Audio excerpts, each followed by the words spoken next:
प्रदेश के पूर्व मुख्यमंत्री दिग्विजय सिंह को लेकर भाजपा अब पूरी तरह से मोर्चा खोल चुकी है। भाजपा ने ऐतिहासिक दस्तावेजों के आधार पर दावा करते हुए कहा कि दिग्विजय सिंह के पूर्वज देशभक्त नहीं बल्कि मुगलों और अंग्रेजों के वफादार बनकर अपनी रियासत बचाने का काम करते थे। उधर कांग्रेस ने बीजेपी के आरोप को बेबुनियाद बताया है। कांग्रेस ने चुनौती देते हुए कहा कि भाजपा में अगर दम है तो संघ प्रमुख मोहन भागवत से आरोप लगवाएं। केंद्रीय मंत्री ज्योतिरादित्य सिंधिया की अगुवाई में पिछले दिन राघवगढ़ क्षेत्र में 5000 लोगों ने भाजपा की सदस्यता ली। इसके बाद ही दिग्विजय सिंह मंत्री ज्योतिरादित्य सिंधिया को लेकर सख्त हो गए। दिग्विजय सिंह ने सिंधिया परिवार को गद्दार की संज्ञा दी। कांग्रेस नेता दिग्विजय सिंह के आरोप को लेकर भाजपा ने भी राजनीतिक मोर्चा खोल दिया। सिंधिया समर्थक बीजेपी के प्रवक्ता पंकज चतुर्वेदी ने ऐतिहासिक दस्तावेजों का हवाला देते हुए दिग्विजय सिंह के पूर्वजों को गद्दार बताया। पंकज चतुर्वेदी ने बताया कि दिग्विजय सिंह के पिता बलभद्र सिंह के एक पत्र का हवाला देते हुए कहा कि वर्ष 1777 से राघवगढ़ रियासत मुगलों और अंग्रेजों की सेवा करती आ रही है। पानीपत के तृतीय युद्ध के दौरान राघवगढ़ मराठों की मदद करने के बजाय अंग्रेजों की मदद करने में जुटी रही। साथ ही द्वितीय विश्व युद्ध के दौरान भी राघवगढ़ रियासत अंग्रेजों की तरफदारी में जुटी रही। पंकज चतुर्वेदी ने तत्कालीन सीएम दिग्विजय सिंह के कार्यकाल का हवाला देते हुए कहा कि वर्ष 2002 में भोपाल में पुरातत्व विभाग ने एक प्रदर्शनी आयोजित की थी जिसमें यह पत्र लगाया गया था, लेकिन बाद में दिग्विजय सिंह की नाराजगी को देखते हुए विभाग ने यह पत्र छुपा लिया था। मुझे भारतीय जनता पार्टी के राजनीतिक स्तर पर दया आ रही है। जो राजनीतिक दल विश्व में सबसे बड़े राजनीतिक दल होने का कथित तौर पर दावा करता है, उस राजनीतिक दल में माननीय दिग्विजय सिंह जी के खिलाफ हमला बोलने के लिए उसे सिर्फ और सिर्फ वो पंकज चतुर्वेदी मिले जिन्हें मालवा की भाषा में नातरे की महिला कहते हैं। अभी गिने चुने साल भर भी उनको प्रवक्ता बने भारतीय जनता पार्टी के नहीं हुआ है।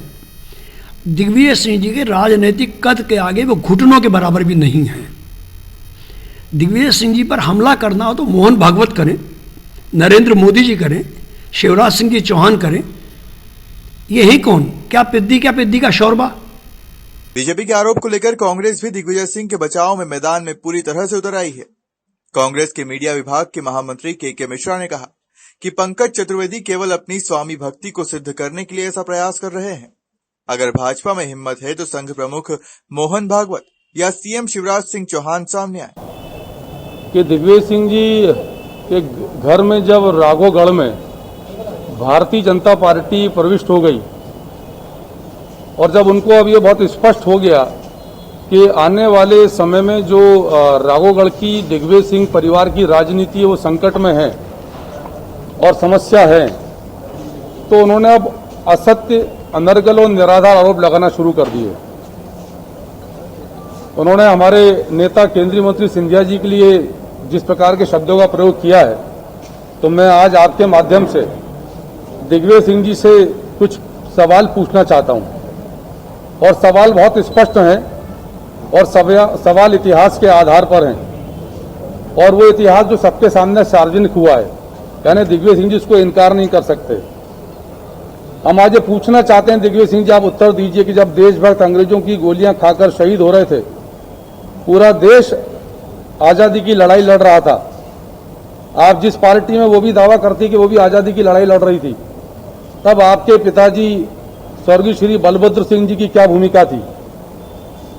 क्या उन्होंने अंग्रेजों के प्रति दिग्विजय सिंह जी और उनके परिवार के समर्पण प्रतिबद्ध था और देश के साथ जो गद्दारी करी थी उसके बदले उन्होंने कुछ सेवाओं की और विशेष सुविधाओं की मांग नहीं करी थी? और ये मैं खाली आरोप नहीं लगा रहा। श्रीमान स्वर्गीय बलभद्र सिंह जी का एक पत्र है जो 16 सितंबर 1939 को, तारीख ध्यान से सुनिएगा, 16 सितंबर 1939 को वो लिखते हैं और पत्र में लिखते हैं कि मेरे पूर्वजों ने 1779 से ब्रिटिश सरकार को भरपूर सेवाएं प्रदान की हैं।